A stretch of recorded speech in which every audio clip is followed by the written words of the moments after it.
This video was brought to you by Squarespace. Do you need a website?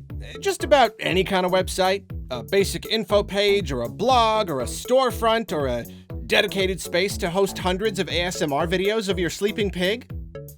Just for example? In pretty much any case, Squarespace is gonna make your life a heck of a lot easier. Seriously, pick a template, mess around with it a bit, and before you know it, you'll have a professional-looking site. Literally no coding knowledge required. No website building knowledge required, period. My site, Arlo Recommends, is a blog, so keeping the content flowing is easy. I format my posts, embed pics or videos or social media posts or whatever. I schedule them to automatically publish and push to social media, and I'm done. If your site needs a little more, Squarespace offers loads of powerful extensions. I have hardly begun to tap into its true power. And when your site is live, sit back and watch the hits roll in using built-in analytics. To try out Squarespace for yourself, head to squarespace.com for a free trial. Then when you're ready to launch, head to squarespace.com/Arlo to save 10% off your first website or domain. And now for today's recommendation.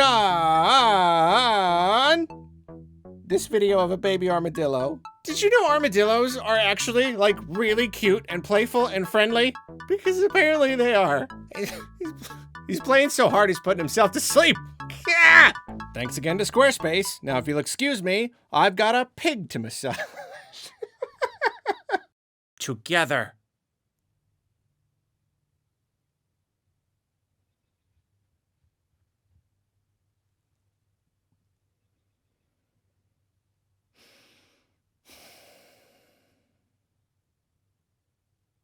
I liked it. I liked it. I liked it. They did it.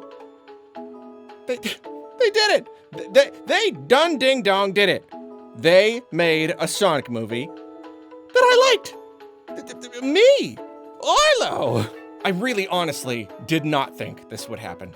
I mean, I probably don't need to remind you what I thought about the first two movies. I don't know. I don't want to start this positive review by dredging up a whole bunch of negative feelings all over again, but I feel like at least a very brief recap. The first movie had some kind of fun Sonic stuff, but to me, it otherwise just felt so disconnected from the fantastical world of Sonic. It was so grounded in our own boring real world. So much time was spent on these human characters I just never ever connected with. Then the second movie felt like it had everything to gain. I thought things could only go up.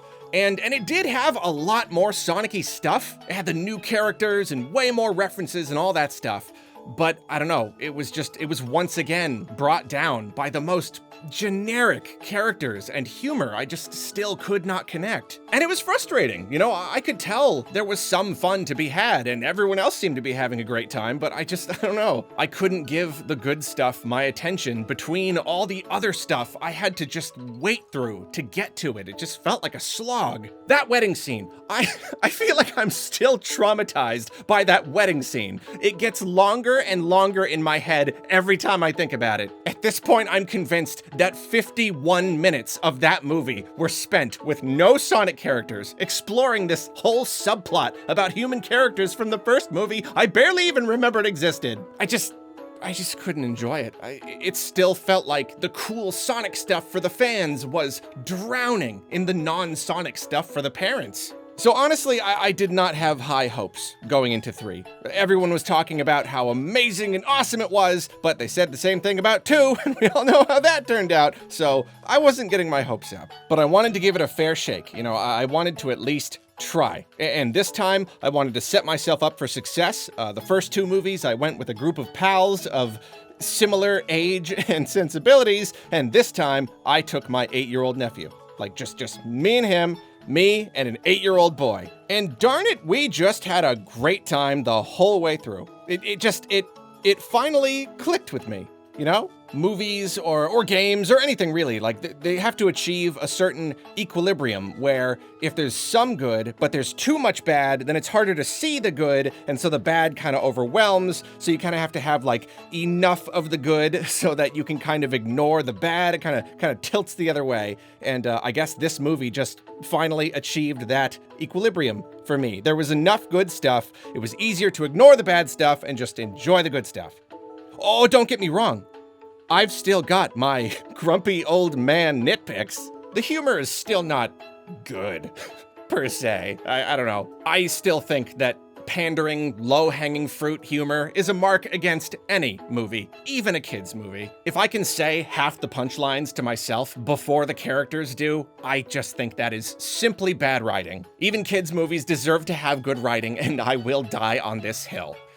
That said, though, the humor was better, at least. It was a marked improvement. You know, there was a much higher rate of genuine laughs coming from me this time around, which, we'll talk more about some of the specifics in a bit. But yeah, predictable writing, still not great, but better. I also just don't think these movies are animated very well. I don't know, I'm probably alone, but just something feels off about it. It feels kind of rushed or something. The characters, they don't emote very well. I don't know, I just think the animation could be better. This movie seems on par with the others in the animation department, but I don't know, that's a pretty minor nitpick, all things considered. Beyond that, there really was just a whole lot to enjoy about the experience. This movie just has a whole lot going for it. And for me at least, I feel like it mainly comes down to three things. Like there are three main reasons why Sonic 3 works for me.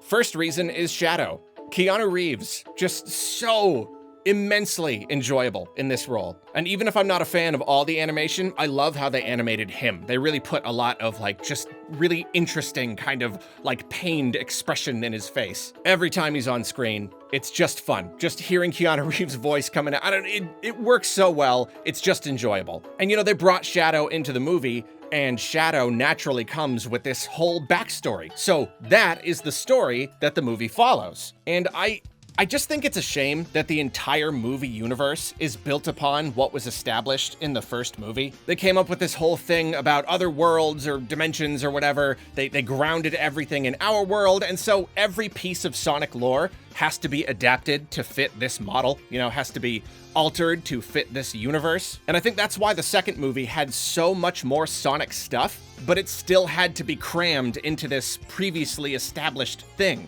The plot still felt like a mishmash of Sonic-related ideas rather than a true adaptation of a Sonic story. But because Sonic 3 focuses on Shadow's story, it finally, to me, feels like a real adaptation. It feels more like I'm watching the movie version of the video games. And I never played Shadow's game, but I was way into Sonic Adventure 2, so finally I was able to click with the plot itself. From the get-go, from the very, very beginning of the movie, the story has a strong point. And it, probably goes without saying, but Shadow's story, it's extra enjoyable because it's emotionally resonant. I couldn't connect with the human characters in the first few movies, so all the emotional stuff was completely lost on me. But here, I'm finally seeing relationships and developments that I care about. I mean, it's Shadow. His story is heartbreaking, and the movie is not afraid to dive into all of it. It covers the whole entire thing. It gives it loads of time to breathe. And seeing it all play out on the big screen, that's that real movie adaptation juice, It's phenomenal. I also connected more with the overall themes of the movie, the character development. It's about how even good people can be turned into monsters and hurt others when they themselves are hurt, and how when you seek revenge, dig two graves, that kind of thing. Sonic and the others formed a super tight team, but what happens when that loyalty is tested? When personal grudges compromise the team effort. We can see that Sonic is potentially on the same path as Shadow. We get to compare the two characters. I don't know, I just think it's really good stuff to make kids think about. So yeah, all the Shadow stuff is amazing, but the second reason I would say Sonic 3 works for me is that it feels like we've finally got a Sonic movie that's allowed to be a Sonic movie. There are still human characters I really don't care much about. Agent Stone seems like another carryover from the first movie, something we've got to focus on because it would be weirder to pretend it never happened. I don't know, he's fine, don't get me wrong, but the whole like rejected sycophant thing, it's just something I've seen so many times, and I don't know, I just don't feel like he's got any real chemistry with the other characters, personally.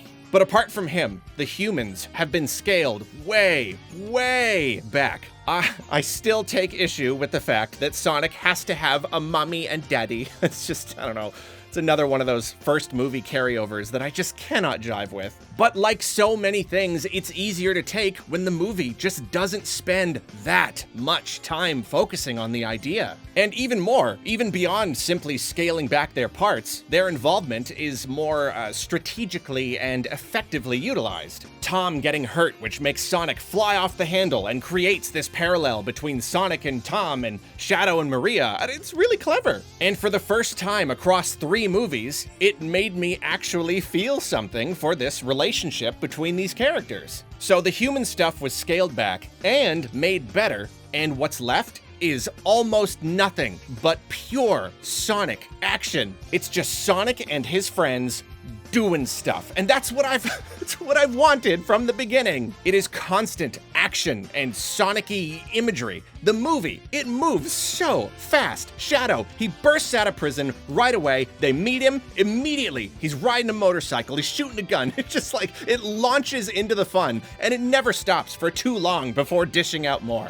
Each movie has introduced more Sonic characters, and so they take up more and more screen time, and I think that's just making the movies better, honestly. Oh, but technically, there are 2 human characters who chew up a lot of screen time, but I would say they barely count as human. I am once more revealing just how hard to please I am, but I just did not enjoy Jim Carrey in the first 2 movies as much as I wanted to. People unanimously love him in the role, and I love the idea of him in the role, but it just never felt to me like the material was good enough for him. It felt like he was doing the best he could with what he had, but it never quite worked for me. And yet in Sonic 3, it finally works for me. And that is because, third primary reason I liked the movie as much as I did, they cranked the Jim Carrey energy up to 15. He's now playing Robotnik and his grandfather, Gerald Robotnik, and I could not have anticipated how having 2 Jim Carreys playing off of each other would change the energy of the movie. Jim Carrey is already a powerhouse of expressive and physical comedy, and now 2 of him is greater than the sum of his parts. This movie goes full stupid mode with the Robotniks. It throws everything it's got at you. There are clearly no rules here. And this was a big risk in my eyes, a really big risk. But somehow it paid off. Just the absolute stupidest bits, the most ridiculous stuff, and my nephew and I, we were dying laughing. I absolutely loved Jim Carrey here. This is the Jim Carrey I know. This is him using the role as his playground, like I'm used to. And you know, I could be way off base here, but this movie is 2 hours long, way longer than most kids' movies. And I feel like it's only that long because they let Jim Carrey tease out every Gerald Robotnik line. It's just like, it spends so much time on the character, and he puts so much patient playfulness in his deliveries. And I feel like they were like, okay, we're not gonna tell Jim Carrey to hurry up with his lines, and we're also not gonna cut any of it, so just leave it all in. It just feels like so much of the movie is just these 2 characters talking, yet it still works. They're just too enjoyable to watch. And man, the last act of the movie, maybe like the last half hour or so, it's every single good thing the movie does, but cranked up even higher. It's all the best characters doing all the best stuff. It's all the poignant monologues and emotional payoff. Sonic and Shadow's fight is absolutely bonkers. Just like DBZ style crazy. The kind of stuff that makes you forget you're a grown-up watching a kid's movie and you just let loose with unbridled excitement. It's just so cool. It's really what it comes down to. It's just cool. And all the shadow story stuff and game reference stuff, it piles together. The whole ending sequence is just like straight out of the games. And they do that pose and that song comes on. And in that moment, I am watching an honest to goodness Sonic movie. I have achieved Blue Blurvana. This is the Sonic movie I was looking for. It took a long time to get here, but what's important is that we're finally here. I liked Sonic 3. Not the game Sonic 3, that's good too, but the movie Sonic 3, I liked it. We had a terrific time watching it. I liked Sonic 3. I just can't, the words, they feel strange coming out of my mouth. I can barely believe it. Oh, and spoilers if you haven't seen the post-credits scene. But there were only a few other people in the theater. There was like a dad and his two boys sitting like kind of in front of us. And when Amy Rose popped out, the little boy, probably like 6 years old, starts freaking out. He turns around to my nephew and it's just like, Amy! Oh, Amy! And my nephew's like, Amy! Everyone's just going, it was super cute. It was probably slightly less cute at the end when Knuckles digs through the ground for like a second. And I'm like, oh, Knuckles, he dug! Oh, Knuckles dug in the ground! Oh!